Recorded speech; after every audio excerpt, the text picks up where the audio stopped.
Hello, and welcome to Asked and Answered, the only advice show on the internet. It is me, Chelsea Fagan, your host, co-founder and CEO of The Financial Diet, and I am here with my co-answerer, Erin Lowry. Hello. Who are you, Erin? I am Erin Lowry, author of the 4-part Broke Millennial series, mother to both dog and baby. Yes, equal in her heart. Much beloved. New York City resident. Friend. Manhattanite. Former resident, long-term resident of both China and Japan. That's true. You want to get read the Riot Act, mispronounce a Japanese word around this one. I don't read the Riot Act. I just pronounce things correctly sometimes. Like when I was asking if she'd seen No, Totoro. Get out of here. Totoro, and she made me repeat. She was like, "What? What are you talking about?" I said, "Totoro," and she goes, "Oh, Totoro," and I was like, "I'm done. I'm leaving. I'm going home." And I will say, I'll never mispronounce it again. All of that being said, welcome. So today we are sort of doing a bit of an informal part 2 of last week's episode, which was all about commingling finances. This week is going to be about a heavily requested topic, which is to say single finances. Now, cards on the table, neither myself nor Erin are single, although we have been and we have managed our money as single people, me very badly. But we did want to hear from a certified single Pringle who not only is herself still currently a single woman, she has managed her entire adult finances by herself, has bought a home by herself, has navigated a career by herself. So we're also going to hear from her on this topic, but more on that later. But yes, representation matters, and it matters with single people because I don't necessarily want to always speak on your behalf. We can speak to the finances of it all, but we can't speak to the relationship status of it all. With all that being said, before we dive into the questions you guys asked us, I want to take a second to, as always, thank our partner with whom we create this whole series, Advisor.com. Now, for those who do not know, Advisor.com is a financial advisory service. That means these are people who are certified to help you manage your finances. That's everything from investing to estate planning to buying a home to day-to-day money management, really whatever you want them to do. And they also offer a flat fee model, which is pretty different from most financial advisors who take kind of a percentage of your portfolio. We really like that because it makes it more financially accessible. It's very transparent. It means that they're working for you and not commissions. Like no matter what choice you make, their cut is the same. And I just personally love the Advisor.com team. We've been working with them for years. We know them personally. They're a really great small business. I myself have been using a financial advisor for years. And if you are a single person, even as a married person, to have that extra financial resource, I find to be extremely helpful. But as a single person, it is, I think, even more of a value add because it really helps you have that other person in the room with whom to walk through a lot of not just the decisions, but your anxieties, your doubts as it comes to finance, and just have someone else that you can bounce ideas off of or get advice from. So all of that is to say, if you're ever interested in exploring the concept of working with a financial advisor, just click the link in our bio. It's totally free to have a call with them. We highly recommend it. But anyway, back to the show. So Erin, now you got married at what age? 28. Did you 29. 29? Same, girl. Yeah, 29. We have so many, born in 89. Yep. Married at 29. Yep. 2018, banner year for us. And then you bought your home in what year? A little after me. Yes, 2023. 2021 here. And I did have one of the great financial honors of my adult life, which was writing a letter to your co-op to help you get approved. That's great. I've never felt more proud. But so suffice to say, you did have some time where you were sort of managing your finances as a solo person, and you were the kind of person who, before you got married, you made a lot of, you had a prenup, you paid off the rest of your husband's student loan debt. Can you talk a little bit about your just money management philosophy before you got married? Man, that's a great question. It very much has always been goals oriented is the way that I would phrase it. So that should always be the North Star of anyone's financial plan, single, married, what have you. But for me, it was always about setting goals, even as a kid. All right, I'm going to kick it all the way back to when I was, I want to say 9. I, for whatever reason, got very obsessed with wanting to buy a red Mitsubishi Eclipse car when I turned 16. Like, I got fixated on this idea at the age of 9. Looking up a Mitsubishi Eclipse. Oh, it doesn't date well. I've looked them up as an adult. And I had this little candy jar I would keep in my room whenever I would earn money, which was normally by like cat sitting for the demonic cat that lived next door. It was truly demonic. It would hide behind the couch. I would come in the house and it would like pop out hissing at me. And that's how I would earn little bits of money. And I had this little ledger that I would keep track of how much money I was making. And I thought delusionally at the age of 9 that by the time I was 16, I would have like 15 grand saved up to buy a car. I didn't even live in America by the time I turned 16, so it became irrelevant. But that just really tells you I've been so obsessed with goal setting my entire life. So then as an adult, so much of my adult life really was about setting these big financial goals and trying to achieve them. And especially before I got married, without the help of having a partner in the house. Now, I did have a roommate. Like, I've never lived by myself as an adult. You know, I always split housing expenses in that regard.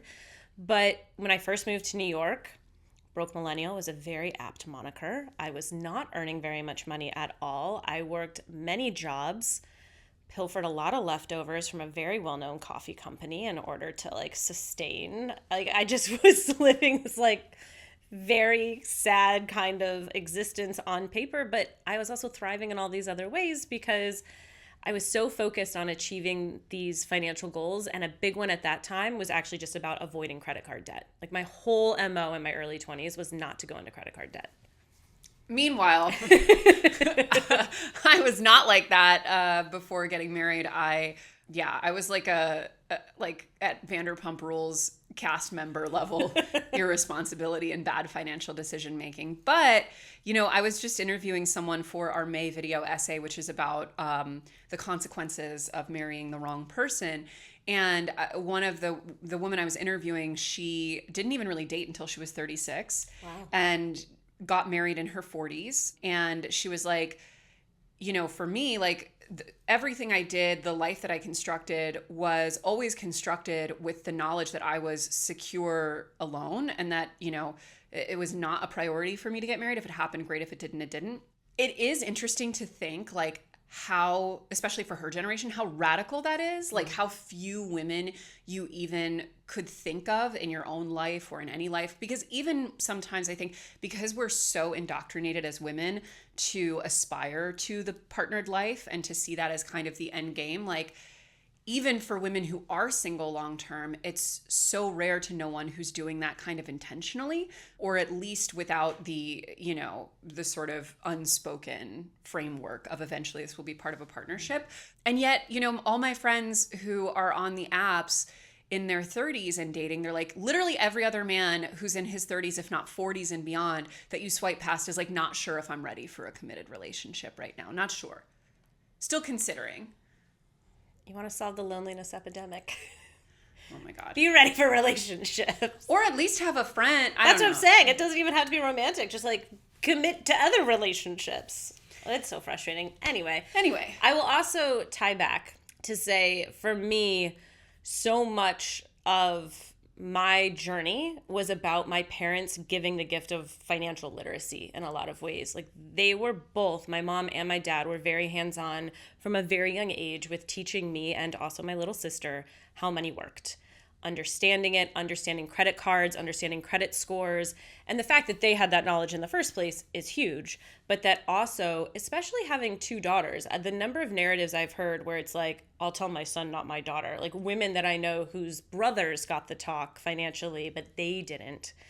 That's a huge gift that my parents passed on, and one that I hope to pass on one day as well. But also for anybody who is watching that has a young person in your life, doesn't even have to be your kid, niece, nephew, friend's kid, godchild, whatever, passing on the gift of financial literacy is major. Agreed. So the first question, and we will hear from my colleague Jane, who can speak to this firsthand, but we'll also take a crack. The first question is, how can I financially thrive as a single woman with student loans and a public service job? It's hard to be single these days. Setting boundaries, I would say, is the first thing that comes to mind for me. Boundaries towards what? So boundaries with both yourself and then with people in your life about how much you can and are willing to spend on certain things. It is incredibly easy to let other people spend your money, no matter your status in terms of a relationship.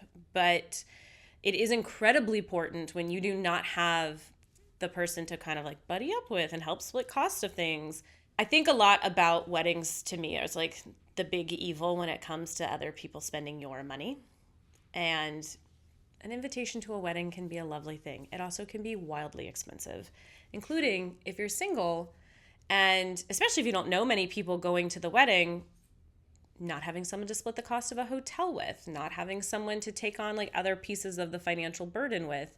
And so figuring out, here's how much I'm willing to spend on XYZ things in my life, and making sure that you are investing into relationships. That to me is a big one too. It can be very easy to fixate on, maxing out retirement, paying off all my debt, et cetera, et cetera. You have all these gurus out here saying you can't have any fun if you have any debt. Oh, for the love of God, put some money aside to blow off some steam and also to invest in your relationships and your friendships. But have a maximum amount and communicate that early with people.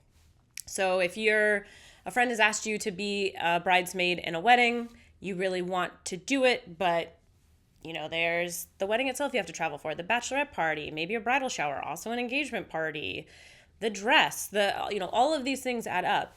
Expressing early, here's how much I have. I would love to participate. I want to be there for you. But I also understand if either this doesn't align with your vision for what your bridesmaids are doing for your wedding, or if you could just tell me which things are most important to you for me to attend, and then I'm just going to have to bow out of the others because I'm not in the financial position. And that's a huge level of vulnerability too. I do understand that.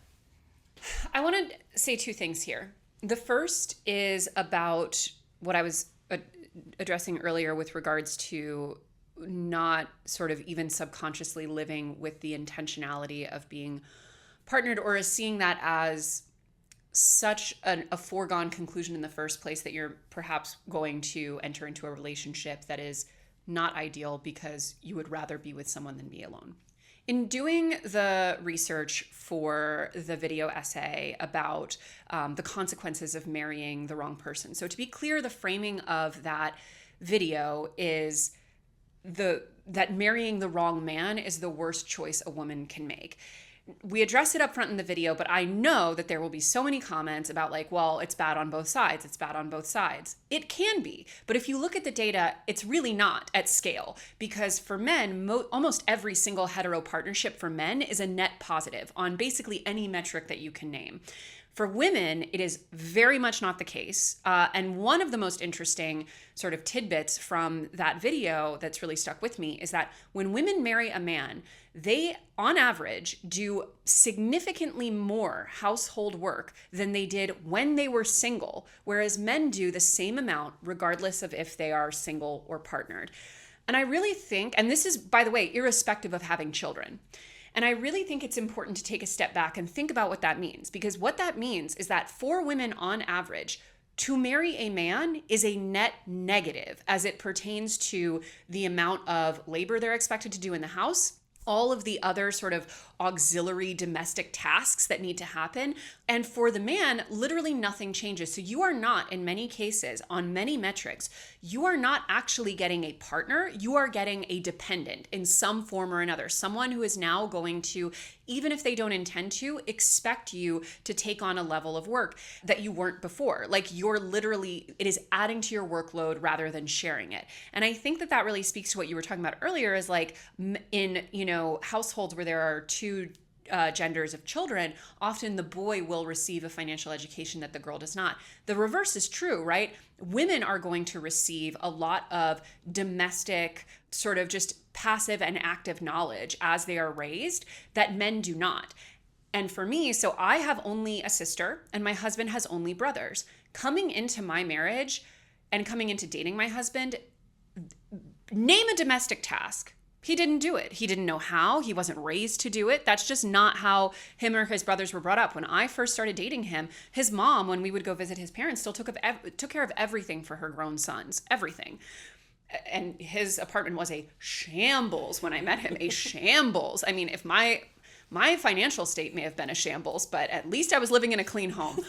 And of course, I, made quick work of him, let's say, and now he is, doing more than his fair share. I just have to interject to say, I find that honestly shocking based on the person I know him to be today. Like You definitely turned that ship around. I turned that ship around like it was like iceberg straight ahead. Skirt. No, because for me, I was like, I refuse to spend one day of my life ever being in a relationship that is more a burden than it is additive to me. And when I see the way the majority of women, especially in previous generations, the way their lives play out, I was like, it's like it reminds me of that Sex and the City line where Miranda talks about her favorite way to spend Friday night is washing Steve's underwear, and Samantha just says, your life is my worst nightmare realized. That's how I feel when I look at these marriages. So all of that is to say, when I came into that relationship, and we weren't cohabitating at the time. We didn't cohabitate until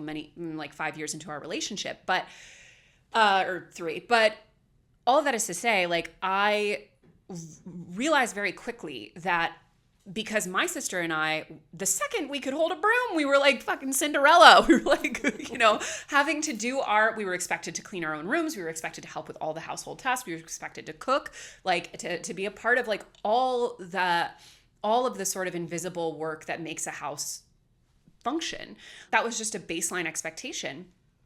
Men don't get raised with that on average. They just don't. It's not an expectation. It's obviously changing. It has changed somewhat. But again, if you look at the data, not that dramatically it hasn't.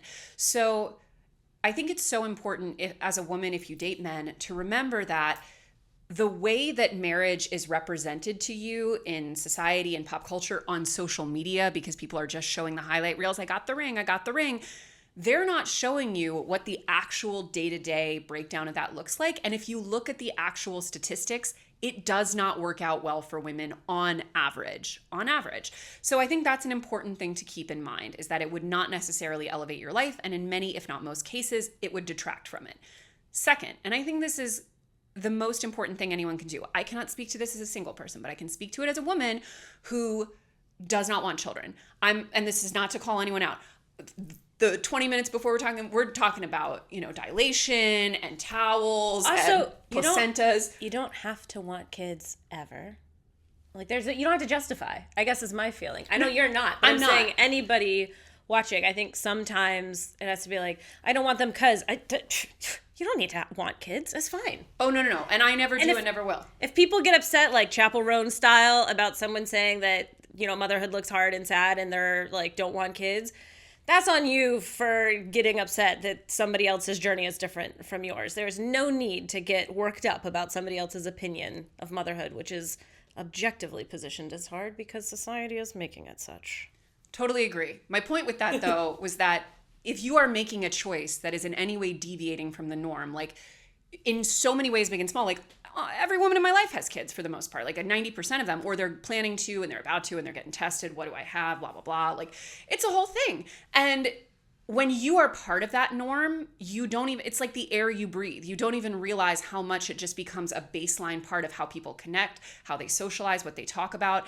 And I don't care. Go talk about placentas all day. It doesn't, bother me. But I am aware that if that is all I was really exposed to and I was consistently left out of that conversation, I would feel really depressed. And a lot of the child-free women, like on forums and stuff, who live in, like, for example, suburban communities where there's very, very little community for women past a certain age without children, it is incredibly socially isolating. And the same is true for being single once you reach a certain age. So much of life is centered around partnership, and so much of socialization is taken for granted that you're in a couple. So I so encourage you as much as possible to not just find other people who are making similar life choices, even if it has to be online, that you can connect with, but also seek out representation in your day-to-day media diet. Read books from them, follow them on social media, try to find women who are making your life choice, ideally maybe further along in that life choice, in a way that you find refreshing, aspirational, all of that, and then can provide a respite from the general social norm that you're not fitting into. I'll also say on the boundaries topic, and I referenced this last season, that sometimes I find couples assume that the whole couple is invited to an event. So if you perhaps are hosting a party and you invite your girlfriends, not inviting their husbands or their boyfriends, you just invited them, and they start showing up with their boyfriends and or husbands because they assume that they're also invited, it's also okay to be like, hey, this is just about us. they are not invited.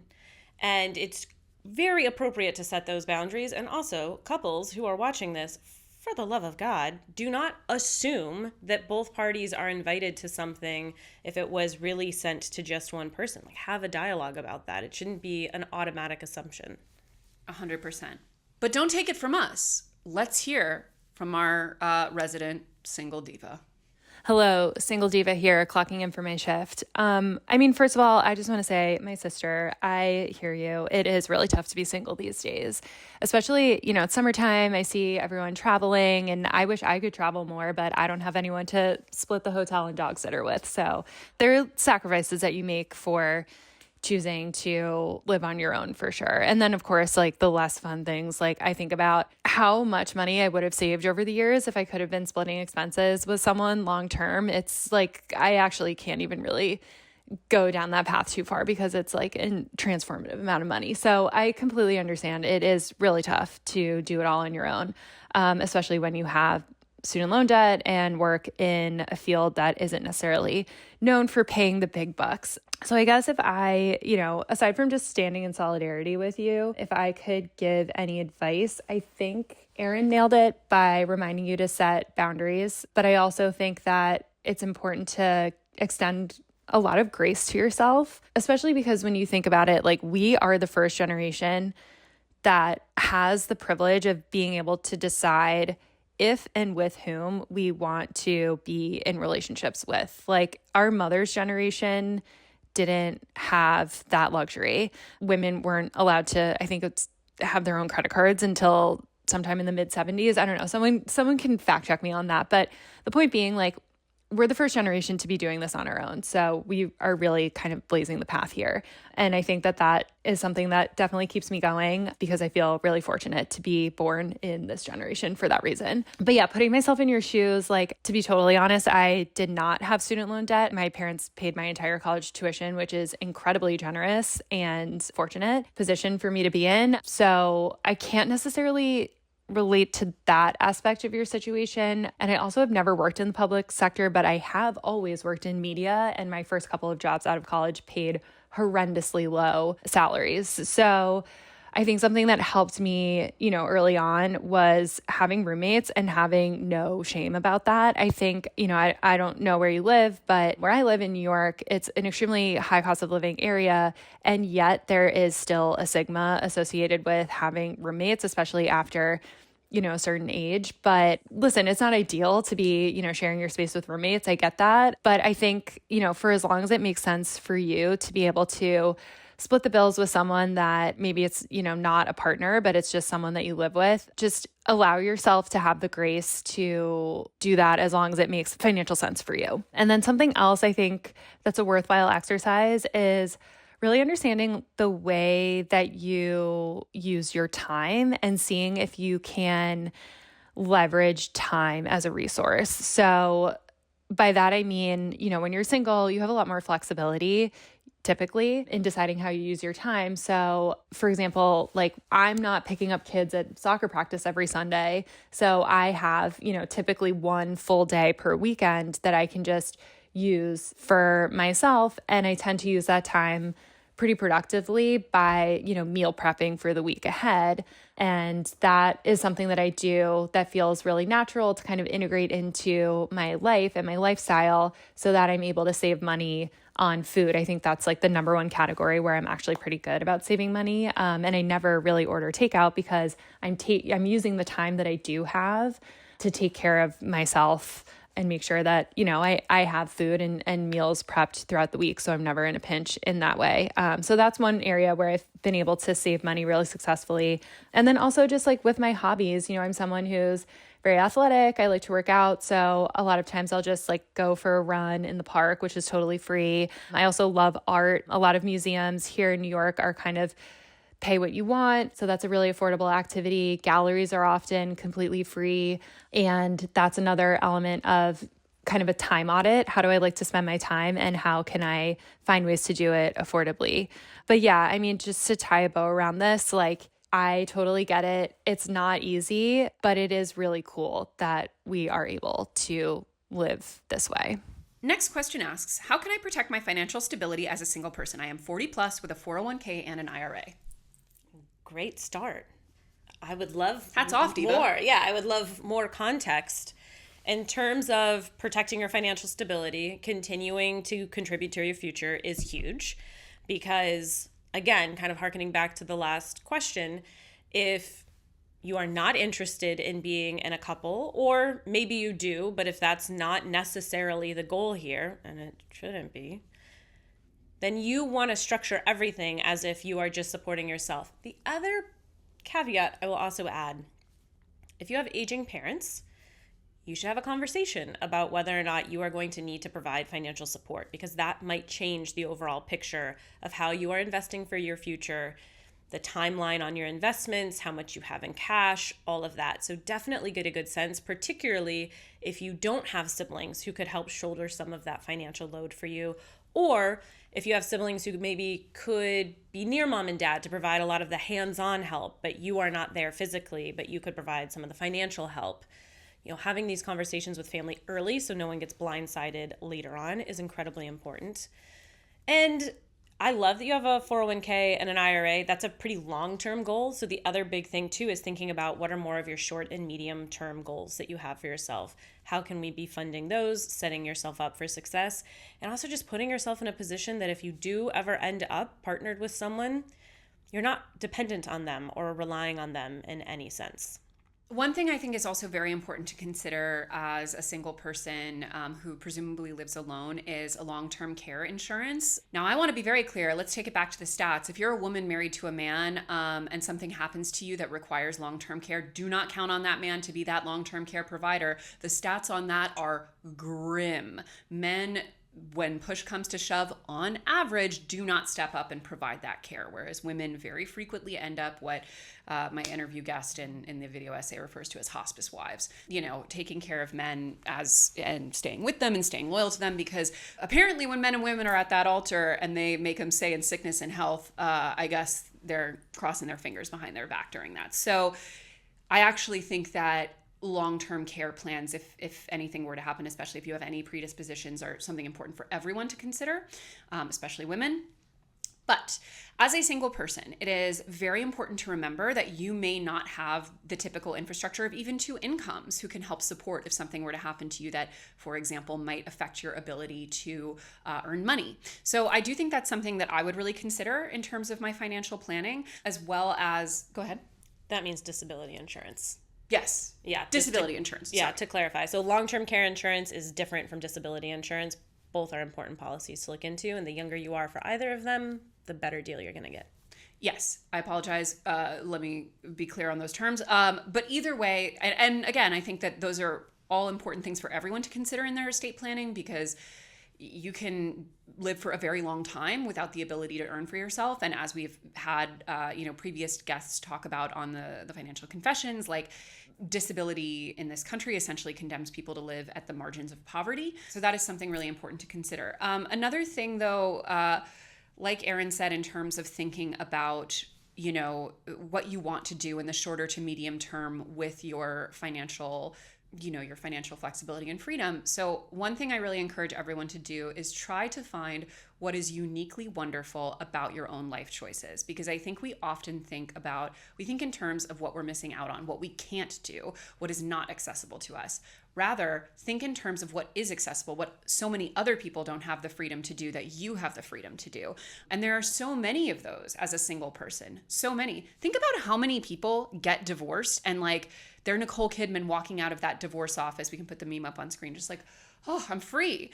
You get to live that way every day. You don't have to ask permission from anyone. You don't have to wait for anyone. You don't have to take anyone else's opinion into consideration when it comes to big life choices. So start making plans based on what you yourself are able to do.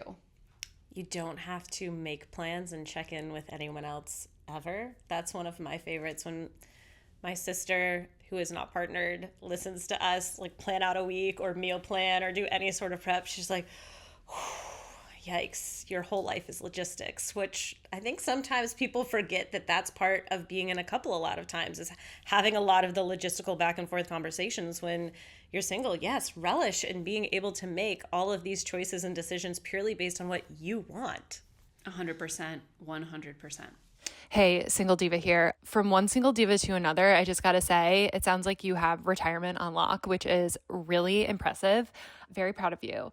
I think one other thing that I do to remain financially stable is, and Erin mentioned this, kind of focusing on shorter to medium term financial goals and making sure that you're covered there. So for me, what that looks like is making sure that I have a very robust emergency fund, because like if you think about it, if you're in a 2-income household and someone loses a job, odds are the bills can still be covered by one person's income while the other person kind of figures out their next step. As single divas, we do not have that luxury. So it's just important to make sure that you're covered in the case of, any type of emergency or job loss or something of that nature. And something that really helped me to build up my emergency fund was following Elizabeth Warren's 50-30-20 budgeting framework. So I pay myself first. I have, automatic deposits into my savings account every month that amounts to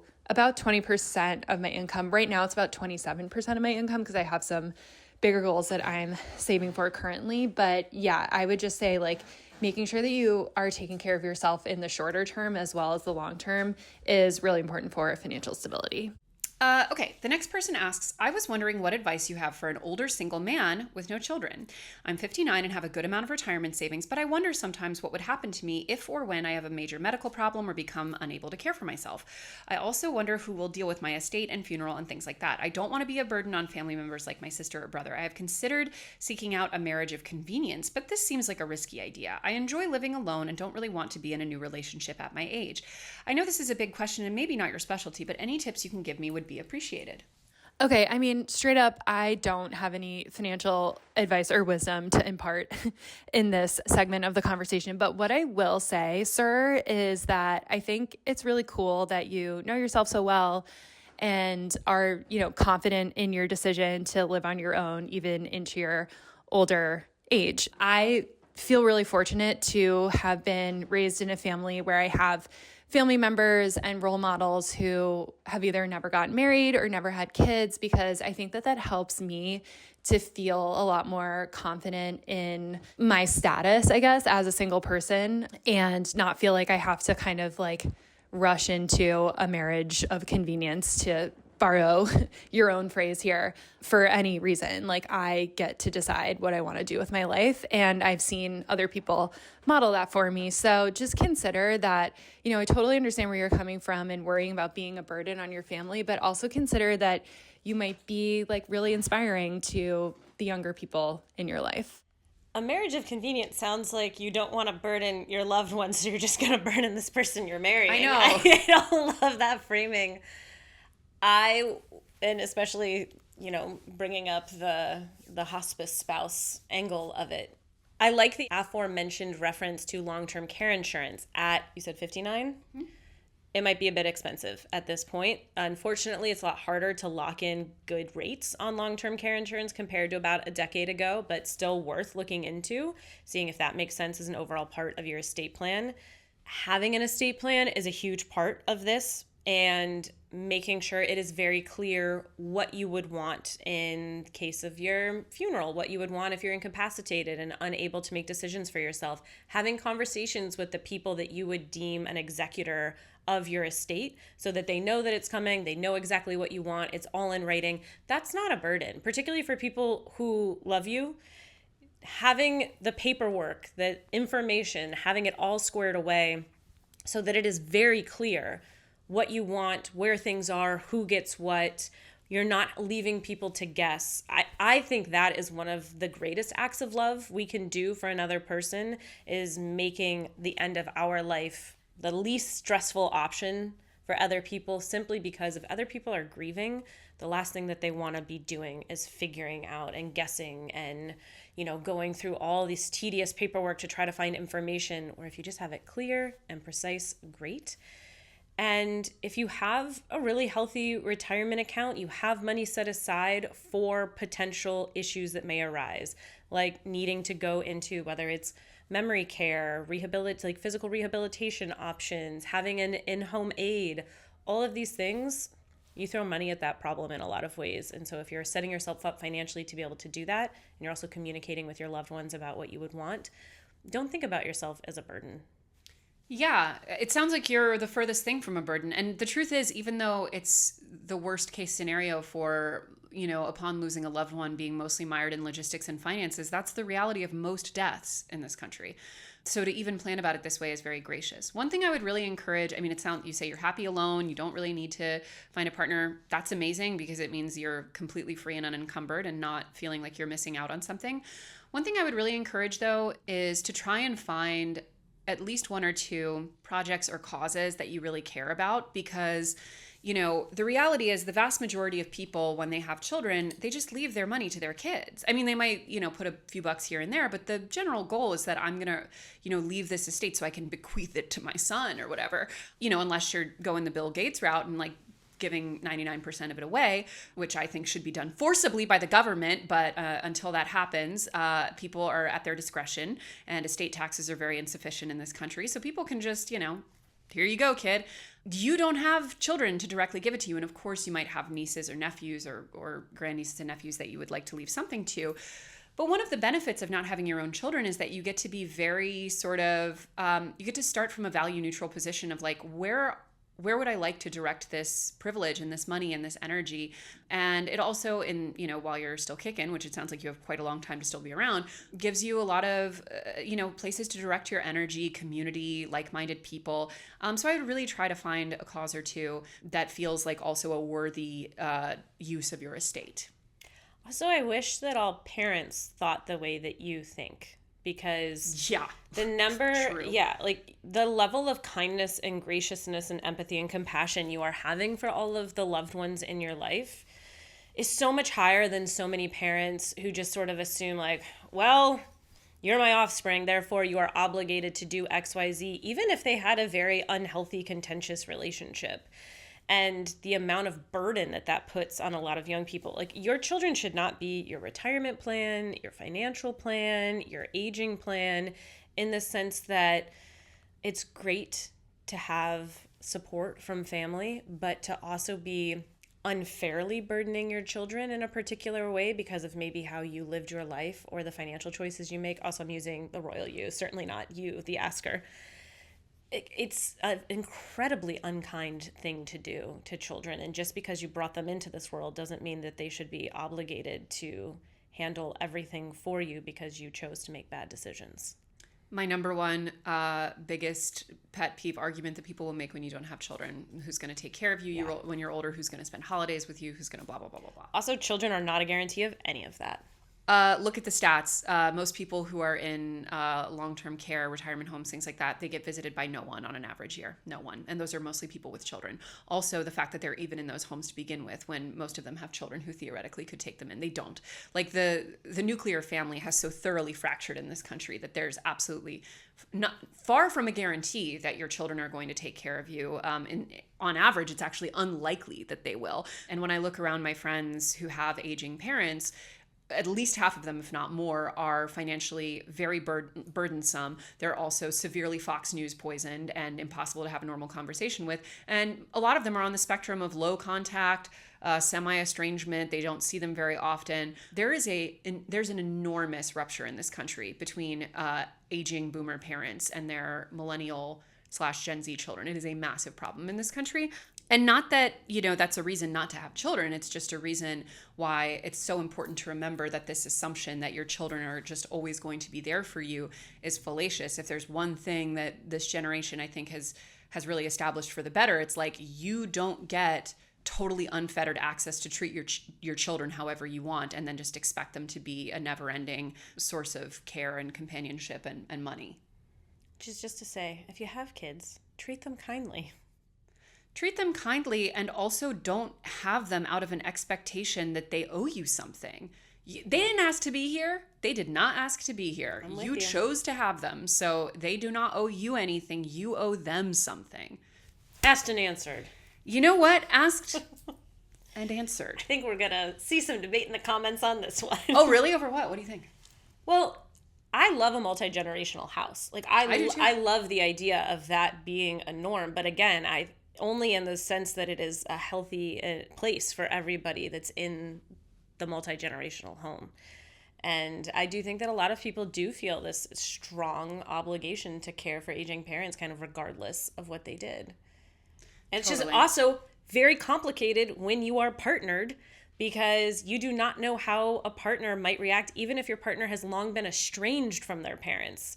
As soon as something happens, like a stroke, illness, Alzheimer's, like anything that puts their parent in a vulnerable situation, you do not know if your partner all of a sudden will 180 and be like, no, we have to support them, we have to do this, we have to do that. So being partnered up does then also bring the potential financial burden, is a hard word to use, but I'm going to say it, burden of another set of parents or another set of family members.